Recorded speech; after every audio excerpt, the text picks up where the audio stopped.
Welcome into Weather Wednesday here at New England Storm Center. So recently, I dug into the State Climate Extreme Committee's record data. The State Climate Extremes Committee, or SCEC, is run by the NOAA, and they are the keepers of what is considered to be the all time records for various weather events across every state in the country. So I dug into these records to find the all time records for various weather events in New England, and here is what they are. So the hottest temperature ever recorded in New England is 107 degrees. This occurred two separate times in three communities in New England. The first was in Vernon, Vermont on July 7th, 1912.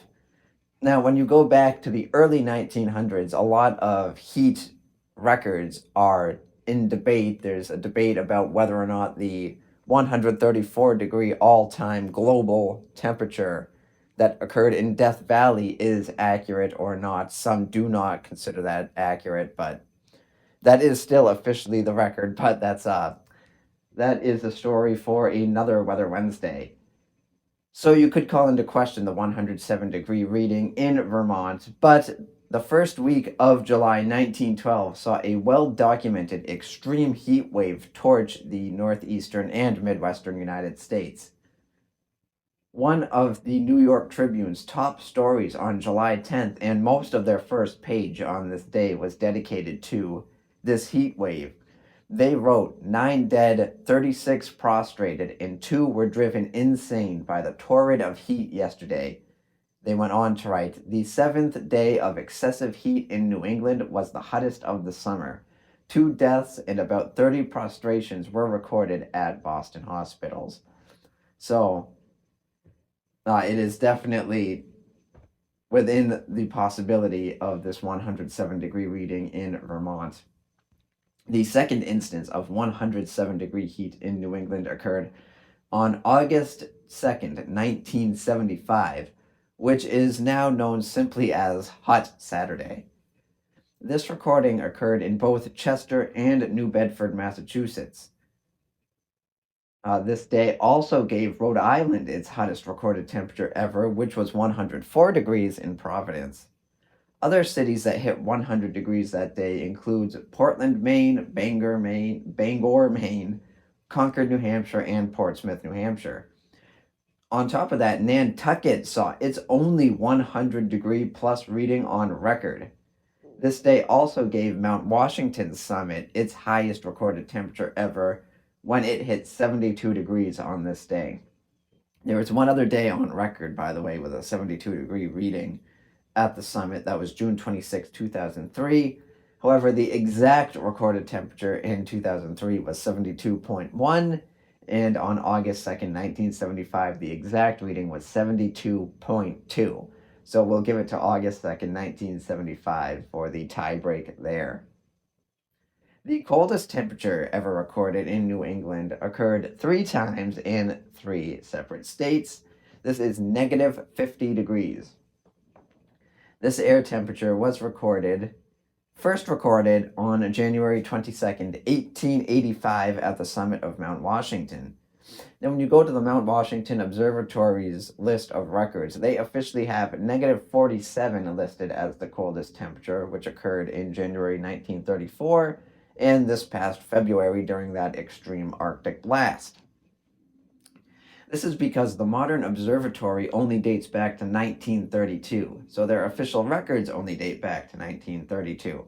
However, from 1870 to 1892, the U.S. Signal Service maintained a weather station on the summit. This is the station that recorded the negative 50-degree temperature in 1885, and this is the temperature that is accepted by the SCEC, citing archives of the National Climatic Data Center that kept records of this observatory's record. We go deep here at New England Storm Center. The other 2 negative 50-degree readings occurred in Bloomfield, Vermont on December 30th, 1933, and at a remote weather station along the Big Black River in northern Maine, which is on the border with Canada. This occurred on January 16th, 2009. The coldest temperature ever recorded in Massachusetts is negative 35 degrees. This occurred 3 times, most recently on January 12th, 1981. I bring this up because it occurred in Chester. This gives Chester the distinction of holding both the hottest temperature ever in Massachusetts and the coldest temperature ever in Massachusetts. The most rain in 24 hours in New England is 18.15 inches, just over a foot and a half. This occurred during the Great Flood of 1955, which was caused by tropical storms Connie and Diane moving through the region back to back. This 18.15-inch total fell during Diane, which was the second of the two systems to hit. The town of Westfield was split into 3 completely isolated sections. Over 20 inches of rain fell between the two storms combined, leading to one of New England's worst natural disasters ever. Connecticut would experience its highest 24-hour rain total during this flood as well, seeing 12.77 inches fall in Burlington. That was Westfield, Massachusetts, by the way, that was split into 3 completely isolated communities. The most rain from one storm is 19.75 inches. This was from Tropical Storm Diane during the 1955 Great Flood. So Diane dropped a total of 18.15 inches in a 24-hour time frame, but the entire system, which lasted longer than 24 hours, would drop a total of nearly 20 inches in the town of Westfield, Massachusetts. There were totals in Connecticut that topped 20 inches for the entire Great Flood, but remember the entire Great Flood was caused by 2 separate storms. I have a very detailed look back at the 1955 flood at newenglandstormcenter.com. If you just go there, you can go to the search bar and type in 1955 flood, and it should come right up. So moving on to winter precipitation. The most snow in 24 hours is 49.3 inches. This occurred in 1969. The record for a town or city is 48 inches. The 49.3 inches fell at the summit of Mount Washington on February 25th, 1969. This occurred at the very beginning of what's known as the 100-hour storm, which was in all likelihood New England's longest duration snowstorm on record. The most snow in 24 hours in a populated place is 48 inches. I split this into 2 categories. So, of course, at the summit of Mount Washington, no one's really affected up there. So I included the record for a town and city as well, where people in New England were affected by it. And this happened from December 16th to the 17th in 2020. This occurred in Danbury, New Hampshire. Again, it was 48 inches. The December 16th to 17th, 2020 storm, which we dubbed the Great Nor'easter of 2020 in the New England Snowstorm Hall of Fame, which, by the way, you can see that at New England Storm Center, at newenglandstormcenter.com as well. It could have set Vermont's all-time highest 24-hour record when a total of 44.8 inches was reported in Peru, Vermont. Again, this would have beaten the Vermont's highest 24-hour total of 42 inches, which occurred back in 1995. However, this total was rejected by the SCEC due to concerns about how the snow was measured. So this could call into question the 48-inch total in Danbury, as the 2 towns laid within the same band where the heaviest snow fell. And of course, the SCEC did not examine Danbury's 48-inch total, since it did not surpass the state total of 49.3 inches. However, the National Weather Service has confirmed the 48-inch total in Danbury. The National Weather Service of Gray, Maine, which covers all of New Hampshire, they confirmed this 48-inch total. They put it in their official records for the snowfall that fell during this storm. So this will remain the highest 24-hour total in a town or city. The most snow from one storm is 98 inches. This occurred during the 100-hour storm. And the record for a town or city is 50 inches. This occurred during the Great White Hurricane of 1888.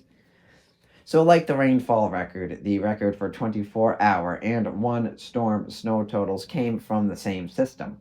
Nearly 100 inches of snow fell at the top of Mount Washington from the 100-hour storm, which was a strong nor'easter that stalled out. Pinkham Notch, which is a mountain pass below Mount Washington, recorded 77 inches of snow. Again, this being a mountain pass and not a town.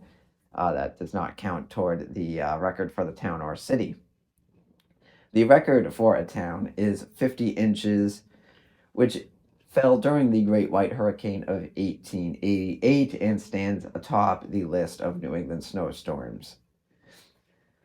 While snowfall records dating back to the 1800s are far from reliable, it's widely accepted that upwards of 40 to 50 inches fell across portions of western New York, southern Vermont, with another pocket falling in central Connecticut. While the range of snow to have fallen can be found listed anywhere in the 40 to 60 inch range, if you look up the Great White Hurricane and read through articles, you'll see some talking 40 inches, you'll see some say up to 60 inches fell. Despite this, we believe that right around the 50-inch mark, right in the middle of that range, is the most likely total for New England. This most likely fell in southern Vermont, with another pocket potentially falling in south central Connecticut. 4 other storms have dropped at least 40 inches on a populated place in New England. Those storms are as follows: the Great Nor'easter of 2020, 48 inches, which we just discussed. The Great Nor'easter of 2023, which dropped 42 inches in Vermont.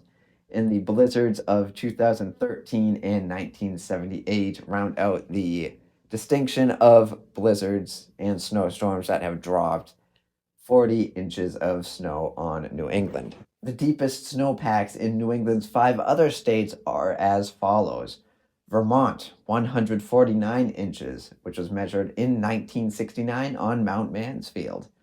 Maine, 84 inches, measured in 1969 in Farmington.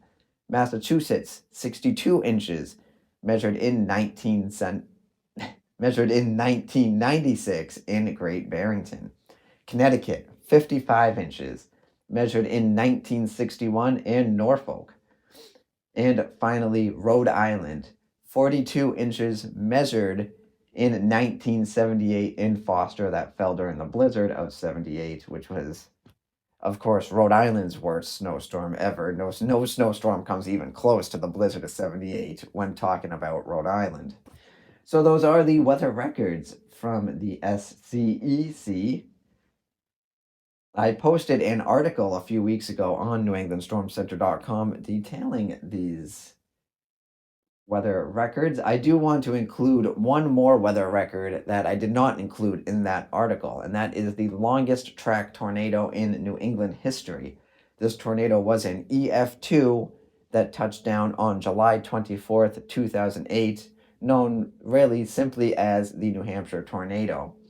The tornado was on the ground for 1 hour and 20 minutes, and it tracked for 50 miles, which beat the 1953 Worcester tornado by 2 to 4 miles. There's some debate, or there's some uncertainty about whether the Worcester tornado tracked for 46 or 48 miles, but either way, the New Hampshire tornado did overtake that record by tracking for 50 miles.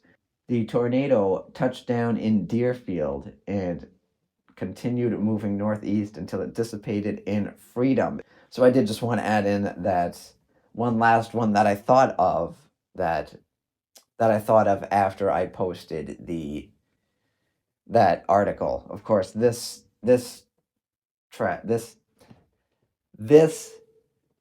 record, there's the word. This record is not tracked by the SCEC, but I did want to include that record in there. So, with all of that said, that's going to do it for this edition of the Weather Wednesday podcast here at New England Storm Center. So, as always, thank you for listening, thank you for watching, and you will hear from me again next Wednesday.